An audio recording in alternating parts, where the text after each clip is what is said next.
Hello student.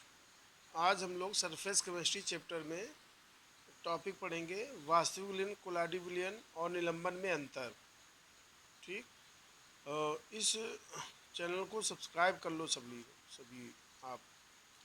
Okay, देखिए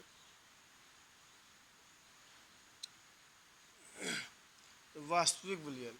तो सबसे पहले इसमें हम लोग पढ़ेंगे तीनों विलयनों के लिए वास्तविक विलयन, कोलाडी विलयन और निलंबन के लिए इनकी प्रकृति क्या होती है ना। तो ये जो वास्तविक विलयन होता है, आपको पहले बताया गया समांगी होता है। समांगी मतलब इसमें विलेय और विलायक को अलग अलग नहीं देखा जा सकता है। तो इनकी जो प्रकृति होती है वास्तविक विलयन की, वो कैसी होती है? समांगी निकाय होता है, ये समांगी तंत्र होता है। ठीक है। तो वास्तविक विलयन है ना, क्या होता है? नंबर 1 पॉइंट में समांगी होता है। समांगी निकाय, निकाय इसी को हम तंत्र बोल सकते हैं, इंग्लिश में बोलते हैं सिस्टम, है ना। वास्तविक विलयन जो होता है वो समांगी निकाय होता है, समांगी तंत्र होता है। ठीक है, होता है। ठीक। जबकि कोलाडी विलयन जो होता है विषमांगी होता है, इसमें विलेय के कणों को अलग देखा जा सकता है विलायक से। ठीक है। तो जो कोलाडी निकाय होता है, कोलाडी विलयन जो होता है वो विषमांगी निकाय है। वो कैसा है? इसकी जो प्रकृति है वो कैसी है? विषमांगी है, विषमांगी निकाय है, निकाय होता है। ठीक। अब ये जो निलंबन है, ये तो और बड़े इसके कण होते हैं, जैसे कि जल में बालू। तो बालू आपको बिल्कुल साधारण आँखों से ही दिख जाएंगे। तो इसको, ये जो है ये भी विषमांगी होता है। इसकी भी प्रकृति, निलंबन की भी प्रकृति कैसी होती है? विषमांगी होती है। तो इसमें भी लिख देंगे कि ये विषमांगी प्रकृति का होता है, विषमांगी प्रकृति का होता है, विषमांगी प्रकृति का होता है। ठीक है। अब नंबर 1 हो गया इनकी विलयनों की प्रकृति। ठीक है। अब नंबर 2 रूप। रूप मतलब इसकी अपेयरेंस क्या होती है। तो जैसे कि आप लोग चीनी और जल का विलयन बनाते हैं, तो उसमें कांच के गिलास में रखें तो उससे हम क्या करेंगे? आर पार चीज़ें देख लेंगे। मतलब दूसरा नंबर है जो वास्तविक विलयन होता है वो पारदर्शी होता है। वास्तविक विलयन, वास्तविक विलयन पारदर्शी होता है, पारदर्शी होता है ना। उसमें किसी बर्तन में इसको रखेंगे विलयन में, और तो उसकी उस बर्तन की सरफेस को देखा जा सकता है। या कांच के गिलास में रखेंगे तो उससे आर पार देखा जा सकता है। तो जो वास्तविक विलयन होता है वो पारदर्शी होता है। और जबकि जो कोलाडी विलयन होता है तो वो धुंधला होता है। मतलब धुंधला मतलब कुछ हल्का सा पारदर्शी महसूस होगा पर धुंधला होगा। धुंधला इंग्लिश में बोल सकते हैं टर्बिड होता है। ठीक है। तो ये कोलाडी विलयन जो होता है वो धुंधला होता है, धुंधला। ठीक है, धुंधला होता है। ठीक है। और ये जो निलंबन होता है, निलंबन ये अपारदर्शी होता है, इसमें हम आर पार देख ही नहीं सकते हैं। ठीक है। तो ये जो है वो जो होता है अपारदर्शी। ठीक है, अपेक्यू होता है, अपारदर्शी।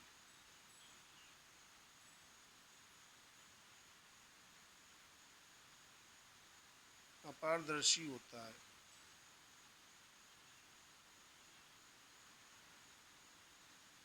ओके। तो दो लक्षण हो गए। नंबर 1 वास्तविक विलयन समांगी निकाय होता है, कोलाडी विलयन विषमांगी निकाय होता है। ठीक है। निलंबन भी विषमांगी प्रकृति का होता है। ठीक है। वास्तविक विलयन पारदर्शी होता है, कोलाडी विलयन धुंधला होता है, और निलंबन जबकि अपारदर्शी होता है। ठीक है। अब इसके अंतर नंबर 3, कैरेक्टरिस्टिक नंबर 3, ये लक्षण भी है और ये सबके लक्षण याद होगा तो ये अंतर भी हो गया। ठीक है, अब हम इसमें विलेय के कणों के साइज के बारे में पढ़ेंगे, है ना। विलेय के कणों का साइज, विलायक की मतलब नहीं, विलायक तो सेम हो सकता है। तो विलेय के कणों का जो आकार होता है, विलयन कैसे बनता है, दो कंपोनेंट से, एक विलायक और एक क्या होगा, विलेय। विलायक जो अधिक मात्रा में होगा, विलेय जो कम मात्रा में होगा। तो विलेय के कणों का आकार, विलेय के कणों का आकार आकार ठीक है, 10⁻⁻8, 10⁻⁻8 से 10⁻⁻7, ठीक है, सेंटीमीटर, ये सेंटीमीटर में बता रहे हैं। ठीक है, या 1 नैनोमीटर, नैनोमीटर, या इसी को बोल सकते हैं 10 एंगस्ट्राम, 10 एंगस्ट्राम, या ये सब उसके चेंजमेंट हैं, सब होता वही चीज़ है ना। हम लोग नैनोमीटर में बता दिए, सेंटीमीटर में बता दिए, एंगस्ट्राम में बता दिए। ठीक है, या इसका होता है 1 मिली माइक्रोन, मिली माइक्रोन, 1 मिली 10⁻³ होगा, माइक्रोन 6 होगा। ठीक है, 1 मिली माइक्रोन से भी कम होता है, से भी कम होता है। ठीक है, मतलब इसी के मध्य में इनके विलेय के कणों का साइज होगा। ठीक है, अब हम लोग विलेय के कणों का साइज पढ़ेंगे, कोलाइडी विलयन। तो कोलाइडी विलयन के कणों का साइज जो होता है वो 10⁻⁻7 से 10⁻⁻5, ठीक है, सेंटीमीटर, सेंटीमीटर, ठीक है, या 1 मिली माइक्रोन से, है ना, 1 मिली माइक्रोन से 200 मिली माइक्रोन, माइक्रोन के मध्य। ठीक है, म्यू, माइक्रोन का मतलब है म्यू, या 2000 एंगस्ट्रॉम, 2000 एंगस्ट्रॉम, या नैनोमीटर में इसको एक्सप्रेस करेंगे तो ये नैनोमीटर में ये 1 से 200 नैनोमीटर, एनोमी, एनोमी भी बोल सकते हैं, नैनो, है ना, नैनोमी मतलब, तो नैनोमीटर होता है ना। और विलायक के कणों का साइज वही रहता है सभी में, विलायक के कणों का साइज नहीं चेंज किया जा रहा है, यहाँ पर विलेय के कणों के साइज की बात हो रही है। ठीक है, अब यहाँ पर आ जाइए सस्पेंशन। तो इनके जो विलेय के कण होते हैं वो सबसे बड़े होते हैं, निलंबन के विलेय के कणों का साइज सबसे बड़ा होता है। इनको तो हम साधारण आँखों से भी देख सकते हैं ना। तो इसमें कणों का, है ना, इसमें विलेय, विलेय के कणों का साइज, कणों का आकार 10⁻⁻, है ना, 5 से 10⁻⁻3 सेंटीमीटर, सेंटीमीटर में हो गया ये। ठीक है, और इसको हम नैनोमीटर में करेंगे तो 200 नैनोमीटर, है ना। अगर इसको हम मिली माइक्रोन में करें तो 200 मिली माइक्रोन, है ना, 200 मिली माइक्रोन। एंगस्ट्राम में करेंगे तो 2000 एंगस्ट्राम होता है। ये विलेय के कणों का साइज है। ठीक है, तो 3 करेक्टर हो गए। विषमांगी प्रकृत होता है, अपारदर्शी होता है, इसमें विलेय के कणों का साइज, ठीक है, कितना होता है, 10⁻⁻5 से 10⁻⁻3 सेंटीमीटर के मध्य होता है, या 200 नैनोमीटर, या 200 मिली माइक्रोन, या 2000 एंगस्ट्रॉम, है ना। 1 एंगस्ट्रॉम बराबर होता है 10⁻⁻10 मीटर, एक एंगस्ट्रॉम बराबर। ठीक है, तो अब हम लोग अगला करेक्टरिस्टिक मतलब पढ़ेंगे, चौथा नंबर है अणुभार। ठीक है। वास्तविक विलयन का अणुभार जो होता है वो कम होता है, ठीक है। यहाँ पर लिख देंगे वास्तविक विलयन, वास्तविक विलयन का अणुभार, अणुभार कम होता है, ठीक है, कम होता है।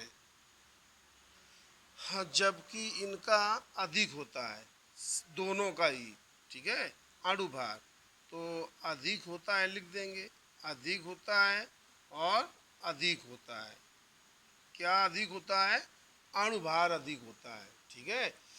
कोलाडी विलयन का भी अणुभार अधिक होगा और निलंबन का भी अधिक होगा, ठीक है। और जबकि वास्तविक विलयन का अणुभार क्या होता है? कम होता है, ठीक है, अणुभार कम होता है। अगला है परासरण दाब, ठीक है। परासरण दाब कितना, कि वास्तविक विलयन का परासरण दाब क्या होता है? परासरण क्रिया तो आप जानते हैं कि अर्धपारगम झिल्ली के द्वारा, है ना, क्या होता है, तन विलयन शांत विलयन की ओर गति करता है। तन विलयन शांत विलयन की ओर गति करता है। जैसे किशमिश का जल में डालने से किशमिश का फूल जाना, तो जल जो होगा तन विलयन होगा और जल अंदर प्रवेश कर जाएगा, किशमिश फूल जाएगी, तो ये परासरण हो गया। और जो उसमें दाब उत्पन्न हो उसको अगर मीजरमेंट कर लिया जाए तो वही दाब क्या कहलाता है? परासरण दाब कहलाता है, ठीक है। जो परासरण क्रिया को रोकने के लिए कितना लगाया गया दाब क्या कहलाता है? परासरण दाब। ये आप पढ़ चुके हैं, फिर भी आपको अगर किसी को डाउट हो तो पूछ सकता है पर्सनल। अगला नंबर जो पांचवा लक्षण है, तो वास्तविक विलयन का परासरण दाब अधिक होता है। वास्तविक विलयन का परासरण दाब, परासरण दाब अधिक होता है, अधिक होता है, ठीक है। और जबकि इनका क्या कहते हैं, कोलाडी विलयन का परासरण दाब, ठीक है, अणुभार पर भी डिपेंड करता है ना, कम होता है। पहली बात तो ये कम होता है।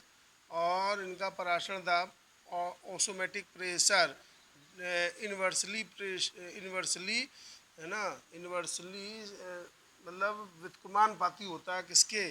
व्युत्क्रमानुपाती होता है अणुभार के। तो यहाँ पर लिख सकते हैं अणुभार।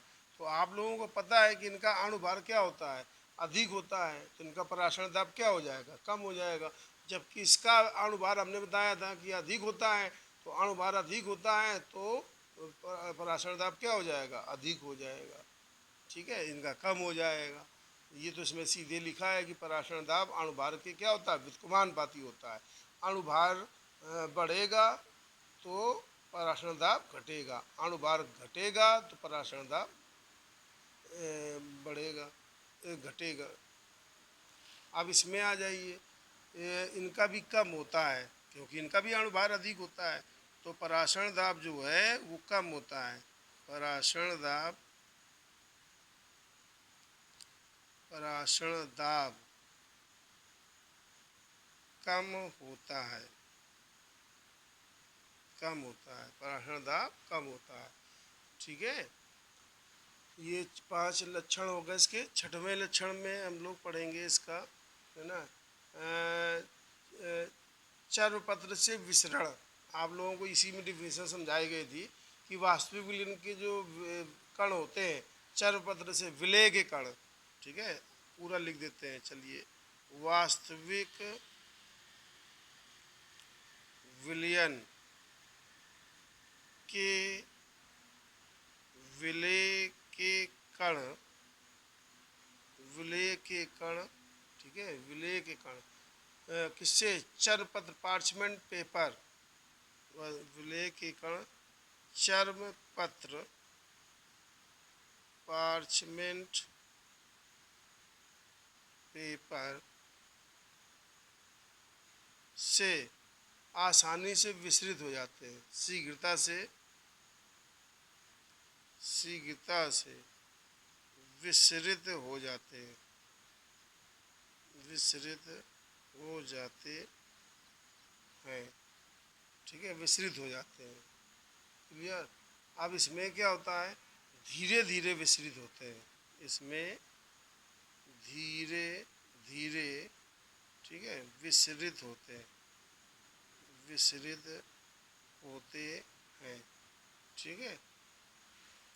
अगला नंबर है, इसमें विसरित ही नहीं होते हैं, है ना, विसरित विसरित नहीं होते हैं, नहीं होते हैं। जैसे बालू को फिल्टर पेपर छानेंगे तो बालू फिल्टर पेपर में रह जाएगा और जल जो होगा वो पृथक हो जाएगा, ठीक है। तो ये 6 करेक्टरिस्टिक हो गए अभी, ये आप इसको देख लें, है ना। वास्तविक विलयन जो होता है वो समांगी निकाय या तंत्र होता है। कोलाडी विलयन जो होता है विषमांगी निकाय होता है ना। निलंबन जो है वो विषमांगी प्रकृति का होता है, ठीक है। वास्तविक विलयन पारदर्शी होता है, ये धुंधला होता है, ये अपारदर्शी होता है। इसमें विलय के कणों का आकार 10⁻⁸ से 10⁻⁷ सेंटीमीटर, ये सेंटीमीटर में ये, और इनको मात्रक अलग अलग उसमें मात्रकों में बताया गया है, ठीक है। और इसका जो होता है वो 10⁻⁷ से 10⁻⁵ सेंटीमीटर, और इनका होता है 10⁻⁵ से 10⁻³ सेंटीमीटर के मध्य में होता है विलय के कणों का साइज। तो विलय के कण सबसे ज़्यादा बड़े होते हैं निलंबन के, उससे उससे छोटे होते हैं कोलाडी विलयन के, और वास्तविक विलयन के सबसे छोटे होते हैं। और इनके विलय के कणों को हम किसी भी सूक्ष्मदर्शी या किसी से माइक्रोस्कोप कोई भी हो देख ही नहीं सकते हैं, ठीक है। किसके, वास्तविक विलयन के विलय के कणों का साइज, ठीक है। और इनका क्या होता है, वास्तविक विलयन का अणुभार जो होता है वो कम होता है, और इनका क्या होता है, अधिक होता है। इनका क्या होता है, अधिक होता है। और परासरण दाब अणुभार के क्या होता है, व्युत्क्रमानुपाती होता है। इसीलिए परासरण दाब क्या होगा, वास्तविक विलयन का क्या होगा, अधिक होगा परासरण दाब, क्योंकि अणुभार इनका अधिक होता है, ये ऊपर लिखा है। इनका अणुभार इनका अणुभार कम होता है, और इनका क्या होता है, इनका अधिक होता है। इनका क्या होता है, अधिक होता है। क्या अधिक होता है, अणुभार। अब इसमें वास्तविक विलयन के विलय के कण जो है चर्मपत्र झिल्ली से आसानी से शीघ्रता से क्या हो जाते हैं, विसरित होते हैं, धीरे धीरे विसरित होते हैं। ये तो विसरित ही नहीं होते, मतलब आर पार जाते ही नहीं है, ठीक है। अगला नंबर जो रंग है, अगला नंबर है रंग। तो वास्तविक विलयन का कोई जो रंग है वो अणु या आयनों पर निर्भर करता है, ठीक है। वास्तविक विलयन का रंग, ठीक है, उपस्थित या उपस्थित अणु या उपस्थित अणु या आयनों पर निर्भर करता है, या आयनों पर निर्भर करता है, निर्भर करता है, ठीक है। जबकि इसमें जो कोलाडी विलयन है, कोलाडी विलयन का जो रंग है, ठीक है, वो कणों के आकार पर निर्भर करता है। वो कणों के आकार पर निर्भर करता है कि कणों का जैसा आकार होगा उसी आधार पर रंग होगा इनका, ठीक है। और जो क्या नाम है, इनका निलंबन की जो है वो प्रकृति पर निर्भर करता है, पदार्थ की प्रकृति पर। निलंबन के रंग का, निलंबन का रंग, ठीक है, निलंबन का रंग जो है वो पदार्थ की प्रकृति पर निर्भर करता है, पदार्थ की, ठीक है, प्रकृति। जैसा उस पदार्थ की नेचर होगा उस पर ही रंग डिपेंड करेगा, प्रकृति पर निर्भर करता है, ठीक है। जैसे बालू का रंग स्लेटी हो गया, अगर मान लीजिए उसमें हम बड़ी बड़ी वाली बालू डाल दें तो वो लाल रंग का दिखाई देगा। तो वो उस पदार्थ की प्रकृति पर ही निर्भर करेगा, ठीक है। हाँ, अगला नंबर जो लक्षण है या अंतर या लक्षण कुछ भी कहें, ठीक है, टिंडल प्रभाव। तो वास्तविक विलयन टिंडल प्रभाव क्या है, अभी हम आपको बताएंगे आगे। जब उसको किसी विलयन को अंधेरे कमरे में रखा जाता है तो प्रकाश मतलब प्रकाश की किरण पुंज को प्रभावित करते हैं, प्रकाश को प्रभावित करते हैं, तो उसका जो पथ है, प्रकाश की रास्ता है यानी, है ना, वो चमकने लगती है। वो क्या होने लगती है? चमकने लगती है। इसी प्रभाव को टिंडल प्रभाव कहते हैं। ठीक है। तो ये जो वास्तविक विलयन है, वास्तविक विलयन टिंडल प्रभाव प्रदर्शित नहीं करते हैं। वास्तविक विलयन टिंडल प्रभाव, टिंडल प्रभाव प्रदर्शित प्रदर्शित नहीं करते, नहीं करते हैं। ठीक है। टिंडल प्रभाव प्रदर्शित नहीं करते हैं। और ये क्या होते हैं? कोलाडी विलयन तो प्रदर्शित ही करते हैं। ठीक है। इसी पर कोलाडी विलयन पर ही टिंडल प्रभाव देखा गया था। सर्वप्रथम टिंडल नहीं देखा था। तो प्रदर्शित करते हैं, लिख देते हैं सीधे, प्रदर्शित करते हैं। ठीक है। और ये जो है ये भी प्रदर्शित करते हैं। तो प्रदर्शित करते हैं, प्रदर्शित करते हैं।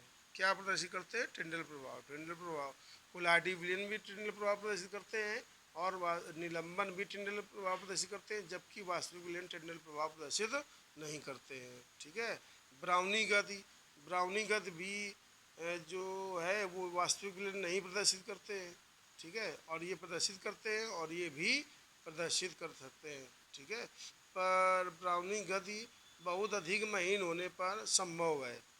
जो ब्राउनी गति है वो निलंबन में बहुत ही महीन कण हो, यदि बालू के बहुत ही महीन कण है तो निर्भर तो कर सकते हैं, है ना।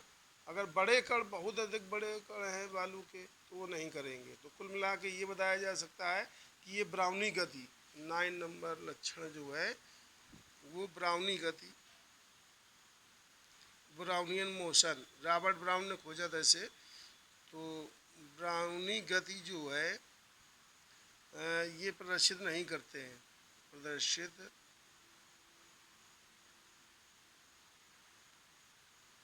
प्रदर्शित नहीं करते हैं। ये प्रदर्शित करते हैं। ठीक है। तो लिख देंगे प्रदर्शित करते हैं। कौन करते हैं? कोलाडी विलयन। ठीक है। और ये प्रदर्शित नहीं करते हैं। अब अभी कह रहे थे कि प्रदर्शित नहीं करते हैं। ठीक है। अभी हम आपको ये बता रहे थे कि जो ये महीन, बिल्कुल महीन कण होंगे। ठीक है।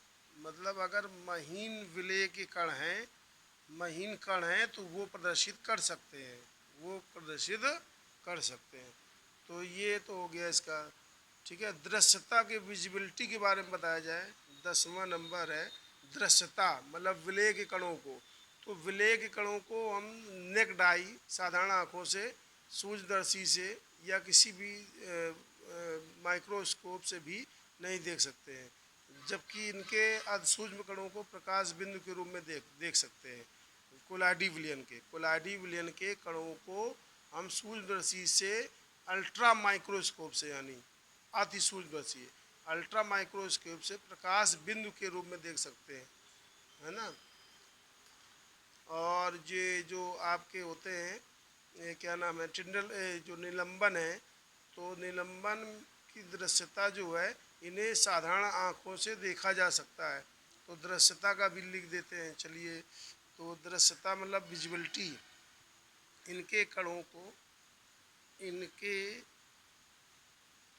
कणों को नेक्ड आई, नेक्ड आई मतलब नग्न, नग्न आँखों से, आँखों से देख से आँखों से नहीं देख सकते, देख सकते हैं।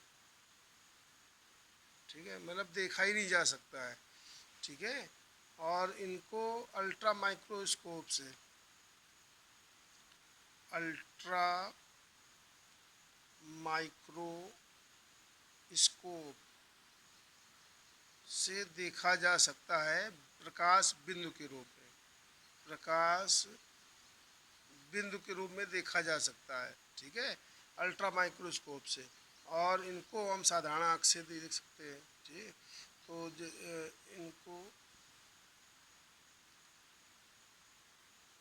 अगले आँखों से देखा जा सकता है। तो ये अंतर हो गए, ठीक है। अब इसको अंतर को कायदे से आप लोग समझ लीजिए और लिख लीजिए। ओके।